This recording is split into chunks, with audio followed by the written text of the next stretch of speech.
Hi, this is Eternal King here, bringing you another LOR video today. So I wanted to talk a little bit about again, it's a combination of how to play your decks in Eternal and how to build your decks for Eternal versus Standard. This is something that I see quite a bit. In terms of players that I'm running into, and it more or less 100% contributes to the fact that they are losing these games, is again the deck construction and then how they're playing their decks in the Eternal format.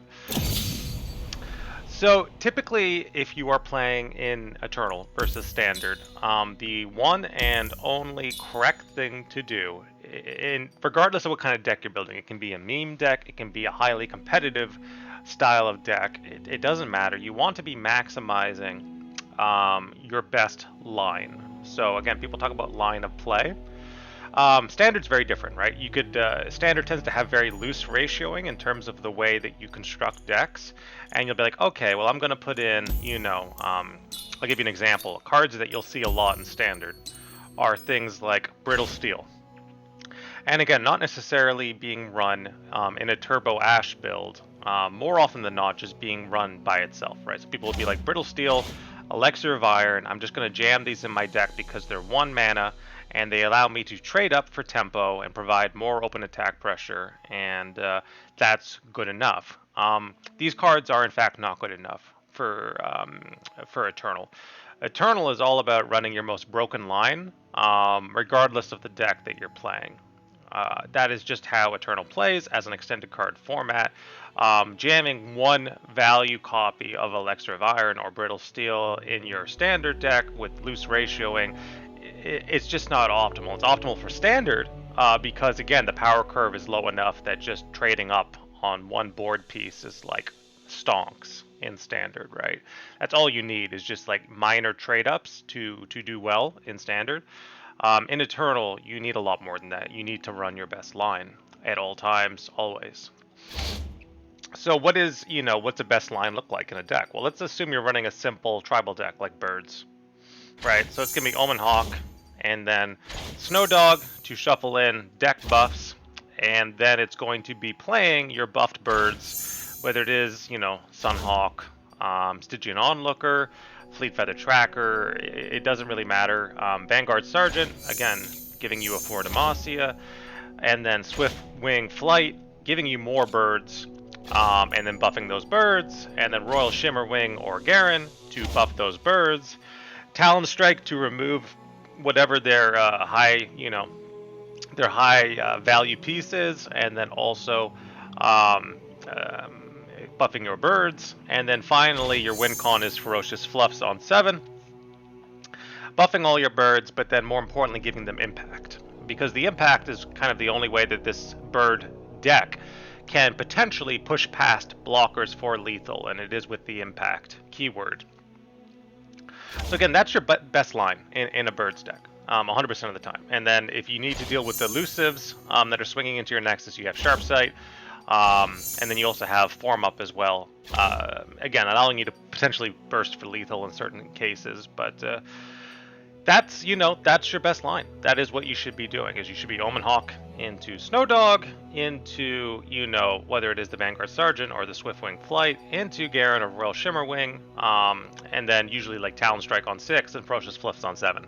And because that is your best line, because that's what you always want to be doing, your ratioing is going to be much tighter in the Eternal format than it is going to be in the Standard format, because draw consistency and hitting your best line as often as possible is better than loose consistency and small value trade-ups with loose ratioing.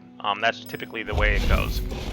There are exceptions when loose ratioing is optimal in Eternal. So I showed off this Poro deck.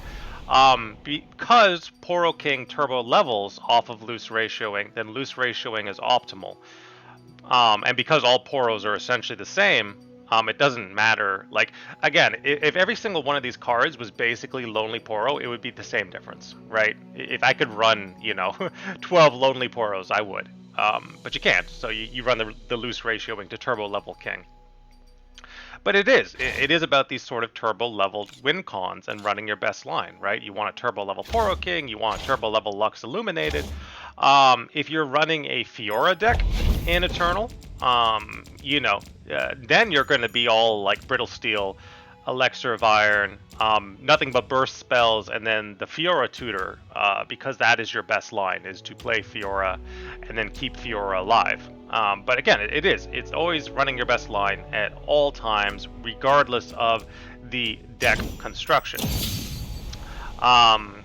Yes, so this is, for example, the new meta Jinx deck in Eternal, and if you look, the ratioing is actually very, very tight compared to what you would see in Standard. The ratioing is exceptionally tight, right? Yoral Squire, Zonite Urchin, Ballistic Bot, Boom Baboon, 3 Electric Harpoon, right? Like that's a hard call to put into 3 Electric Harpoon, so that's a hard ratioing call. Hard running the 3 Flame Chompers plus the Boom Baboon to get you more Flame Chompers. That's a hard ratioing call because this is a deck that knows what its best line is and it's going for it. 1 Rummage, because again, Rummage is a low value card. Get Excited as a 2 of. I don't even know if that's correct. Things like 2 Used Cast Salesman. Like, you could basically like tighten this up a little bit in terms of like more Get Excited, more Spirit Portals to grant all your units a buff at focus speed, so turning all your little 2-1s into 3-2s and stuff like that. You could probably tighten up this ratioing and the deck would function quite similarly. But even as it is, the ratioing of this deck, and I just took this right off Runeterra AR, even as is, the ratioing for this deck is very tight compared to something you would see in a standard construction. It's just like it's a deck that knows what it wants to do, and every single card in the deck is there to make that happen. And in this case, this deck just wants to kill the opponent's Nexus. It wants Lulu to turn Flame Chompers into 4/4s, give everything 1/1 with Spirit Portal, Get Excited face, Electro Harpoon face, Mystic Shot face, Pokey Stick face. He wants to do all those things. Used Cask Salesman to face. This is a deck that knows exactly what it's trying to do, and is therefore a good Eternal deck. It is running its best line at all times. And so that is kind of typically what you would want to see with a Eternal construction or build of a deck, is just best line all times. This is my Meta Jace Lux deck. I think it is better than sort of a lot of the other Jace Lux constructions in terms of what you're running into. Things like the hard 3 prototype Porabot call. Because again, like, why wouldn't you run 3 prototype Porabots in Jace Lux? It's a free chump blocker that attunes, and then you just play a 6 mana card, and you get a free chump blocker again, and it attunes, and it's just like, it's very, very good. But you'll see that my ratioing in the Jace Lux deck, because I know exactly what this deck should do and what it is very, very tight. The ratioing here is exceptionally tight, and in fact, I usually think form up is slightly better for Jace Lux. It's very meta dependent, and I don't think elusives are big right now, so it's more like this. This is fine. This is honestly fine in terms of a Jace Lux build, and yeah, just tight ratioing. It's always going to be Forge Chief into a 2 mana play, whatever the case may be, and then Jace, and then Lux, and if you're still alive by then you just get to win the game by playing all of your 6 mana cards.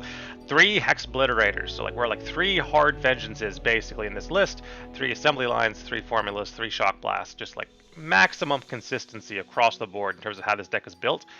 And I heard someone describe it as that, like, everything has to be broken in Eternal, and like, yes, everything does have to be broken in Eternal. You have to run your best line, and but the nice thing is that like this is going to be fine into Azir Aurelia. This is going to be fine into Annie Jhin. This is going to be fine into any other broken list, because this deck is equally broken.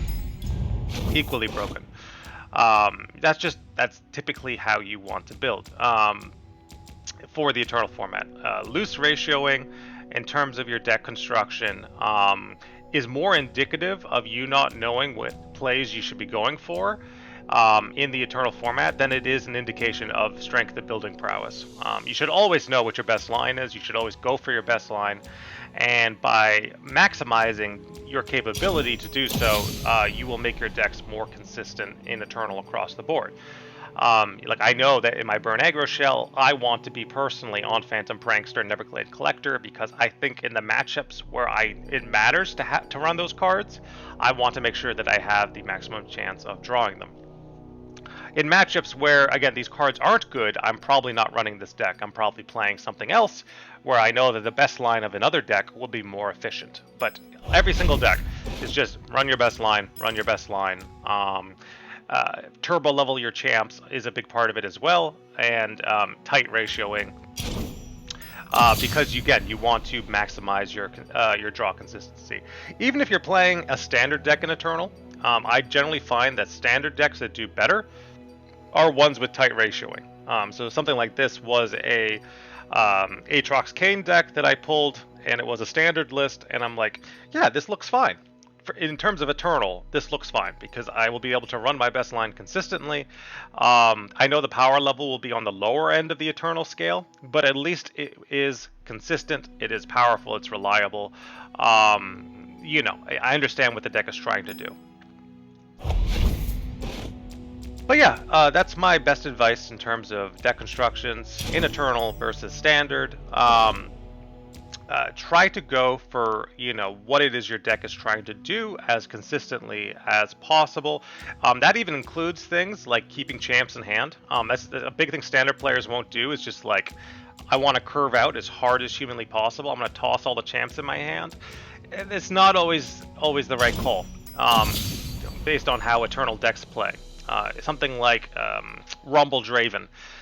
In Rumble Draven, it's highly correct to keep either a Draven or a Rumble, because this deck like doesn't even curve out that well compared to other things, right? Like you look at the 1-drops and it's like, there are a lot of 1-drops in this deck, but it's not that many. It's like 9, 3, 5, 7. Sorry, it's like 7 that you would play on turn 1, and then obviously Reborn Grenadier doesn't count because you're discarding that.